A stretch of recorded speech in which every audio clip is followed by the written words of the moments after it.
Fox News овој месец се спогоди на Dominion Voting Systems да им плати 787,5 милиони американски долари.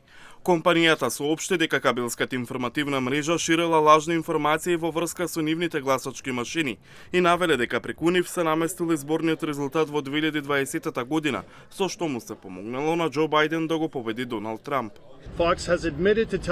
Фокс призна дека кажува лаги за Доминион, што предизвика огромна штета на мојата компанија, за нашите вработени и клиентите на кои им вршевме услуги. Поранешниот американски председател Доналд Трамп постојано велеше дека изборите во 2020 година му биле украдени, без да има какви било докази за тоа. И неговите адвокати велеа дека гласачките машини на Доминион помогнале во тоа, а ваквите тврдења Fox News постојано ги повторуваше во етерот.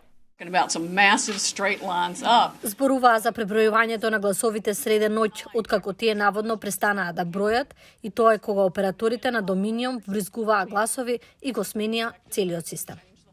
Со спогодбата новинарите на Fox нема да сведочат, иако беше откриено дека тие меѓусебно преку SMS пораки изразиле сомнеж во тврдењата на Трамп, а тоа не го кажаа јавно. Во соопштението по спогодбата од Fox News велат: ги признаваме одлуките на судот со кои се утврди дека одредени тврдења за Доминион се лажни и се надеваме дека нашата одлука за спогодба и дозволува на државата да продолжи да се движи напред. Дали ваквата голема спогодба во случајот за клевета ќе ги направи американските вести поодговорни во врска со известувањето со факти? Можеби, велат некои експерти. Ова